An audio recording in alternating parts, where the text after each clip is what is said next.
There was two of them. And they looked down at me and they said, "We want to talk to you."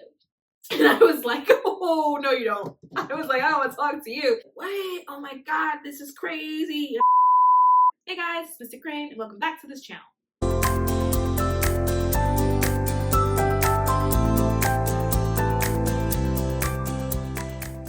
So I figured that I was going to kill two birds with one stone by painting my nails and then talking to you guys about the things that you guys have asked me. So for today's topic, light beings. And what are they? So I think, well, first, this is going to be kind of like hard to explain because there's different concepts. Hold on, trying to get the thumb. Okay, so initially I thought that beings of the light were light beings. I hadn't necessarily realized that a light being is actually a very specific and particular kind of being, and I just had not known this before. So one day I was taking a nap, I believe it was like a Saturday, right? And I began to astral. Now this happens to me from time to time. So when I was a kid, I used to pop out of my body all the time for funsies, but I used to like control it. Now that I'm an adult, I can't really control when I astral. I just slip out and I'd be like, whoops, right? And so it happens a lot when I'm like in that phase between like sleeping and like awake. It's like when I'm still aware, but like my consciousness kind of dips off. And like on this particular day, I was in that middle phase between being awake and being asleep because I was just trying to get a quick nap in, and I ended up astraling. And I always know when I'm in astral because I'll like walk around my apartment and my apartment looks exactly the same. However, there are energetic signatures that are just a little off in my apartment. Like the couch is the couch, but it's not quite the couch. And the light fixture is the light fixture, but it's not quite the light fixture. It's just little energetic changes in it, right? And because it's a different dimension, when I'm astraling, I can't really interact with it. So if I want to sit on a couch, I can't really sit on it properly, right? Because it's just a different energetic signature. However, the couch is there, I can see it. And so from time to time, I'll slip out and I'll astral and I'll be like, all right. And then I like go back. On this particular day, I slipped out and then I was astraling, and then I went to go walk into my living room as like my astral projected self, right? And then when I got to my living room, there was this beam of light of like, it was beautiful light. It was like this white gold.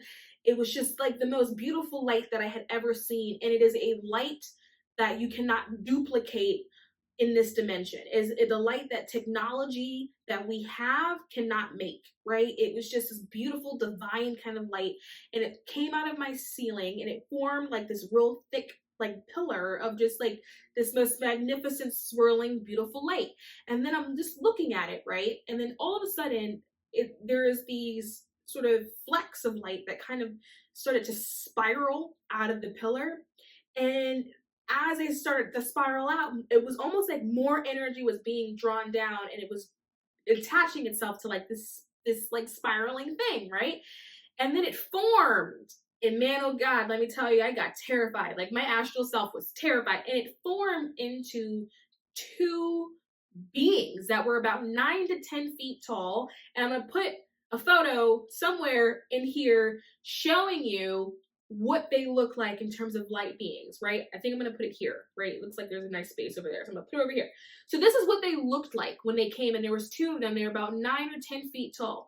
Now, I don't think that they're just 9 or 10 feet tall. I think they have the ability to be taller, but I think that was just, they didn't, I mean, if they gotten taller, they would have been above my ceiling, right? And so that's just kind of where they stopped. But they were these massive forces. And then one of the beings was masculine in energy, not male, but just masculine in energy. And then the other one was feminine in energy, and there was two of them. And they looked down at me and they said, "We want to talk to you." And I was like, "Oh, no, you don't." I was like, "I don't want to talk to you." This is terrifying. I got scared and slipped back into my real bodies. I stopped astral immediately because I was like, oh my gosh, like what was that? And so I like got out of the bed, right? And I went to come back into my living room, and I like creeped into my living room, and I like peeped around a corner because I was like, oh my God, they're going to be in my living room. And I didn't see them.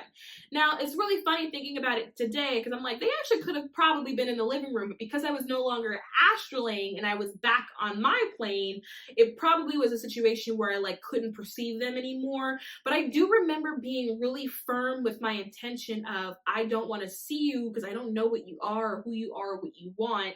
And I remember them being very respectful of that. And they did not push the issue on me whatsoever, right? And so when I would meditate after that, I would always set this intention that I did not want to see them because they were huge and I was scared. Now, one thing I can say, I was not scared because they are scary. I was scared because it was a moment that my consciousness met something, my consciousness in this body encountered something that it didn't understand. And then that was scary, right? And because they are pure light and it's pure energy, it's an overwhelming energetic force. And I was like, no, no, no, no, no, no, no, no, no. And then about 4 or 5 months later, I was in a meditation, but they didn't come to me in an astral state. They kind of came to me when I was channeling, and they came that way, and they were a lot more respectful when they came. And I remember they asked first. So I'm channeling, different messages are coming in, and then the messages that came in, I could tell was from them, but they hadn't just popped in on their own, right? They had asked, is it okay if we talk to you now? And I was like, okay, I'm ready. So they came in again, but they let me channel instead of just kind of popping up my apartment. And again, there was 2 of them. And so here's what I've learned about the light beings. One, I had asked them why they looked the way they looked, right? Because I feel like maybe you guys are going to be like, girl, what did they say, right? So I did ask them why they looked that way. And the reason why, and they were actually surprised that like I didn't remember. They actually said to me that that is my normal state when I'm not incarnate. And they said, this is actually what you normally look like when you don't look like this. They said, you are actually one of us, right? I said, okay, cool. Then I was like, why are there 2 of you? Every time I see you, there's 2 of you. There's a masculine and then a feminine. And then the way they stand, there's a masculine and then a feminine is slightly behind them. However, and so the masculine is like the mouthpiece, but the feminine, you can get a sense that it's a real strong divine feminine, and that the feminine makes a lot of decisions that the masculine is just the mouthpiece for, right? So the masculine is more so of that outward, the feminine is more so of that inward. And so I had asked them why they travel in pairs like that. They said all of them travel with a masculine and feminine. They tried to explain to me that they're not separate, right? And that it's just that being whole is having divine balance is the way they explained it. They said if there was a masculine over there and a feminine over there, then they wouldn't be divine because they wouldn't be balanced. They said part of being divine is being in balance and maintaining that balance. And so they travel in pairs and you always see them as 2, right? At least that's the way they explain it. And if you're someone that can't see them and you just perceive the energy, you probably will perceive sort of a front-facing masculine energy and then a more sort of inward kind of feminine energy as part of sort of like the light being. So that was another thing that they had explained.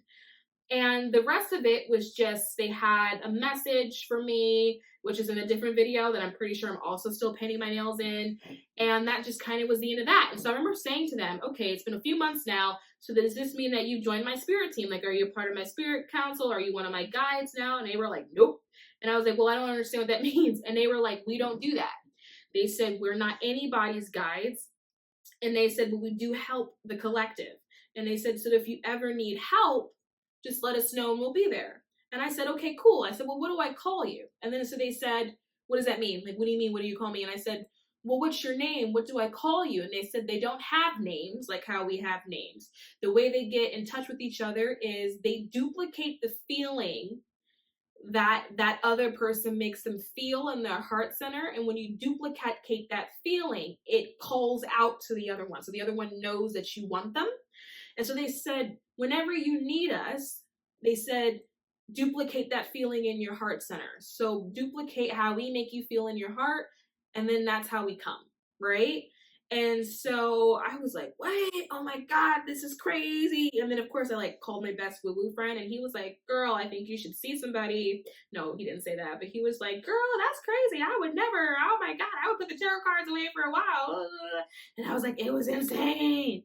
And pretty much what they said is that they just kind of do guidance. And that's kind of when I learned the difference between a spirit guide and a spirit that gives guidance. Not all spirits that give guidance are spirit guides. Spirit guides are assigned to you. And then the rest are just spirit that give guidance. They just had something to say that day, right? And so that's kind of what I've learned about the light beings. So there are actual light beings. I now also understand why these beings are depicted the way they're depicted. So a lot of times when people draw this, right, they usually say that they were just kind of deep in meditation and that's what they saw. What I can tell you is that's what they saw because that's what they look like. These are actually kind of how the beings form themselves when like they're talking. When they're traveling, they don't actually look like that, right? When they're traveling, they're just cute little flecks of light that are really swirly and really beautiful and really magnificent. They're literally beings of light. And that is why we call them light beings. So a light being essentially is any beings of light. If that's kind of how they move, if that's their normal energetic state, light, then it's a light being, right? I just thought it would be super cool to talk to you guys about it because I'm pretty sure that not a lot of people will kind of hear that in other places because for whatever reason, people don't talk about it. But hey, I spent a lot of hours channeling and a lot of hours in meditation. You know what I mean? And it's Corona, so it's not like I have anything else to do but paint my nails pink for like the umpteenth time and talk to you about spirits that I see because I'm that kind of girl. So that is that. That is a light being, you know? And I don't know if that's going to weird some people out. Maybe some of you guys will think it's cool. Maybe some of you guys will do some more research on it. I don't know. Have fun with that though. But because this is a new style of video, I never really know how to end these because it's not really formal like my other videos are. So with that being said, I think I'm just going to end that here.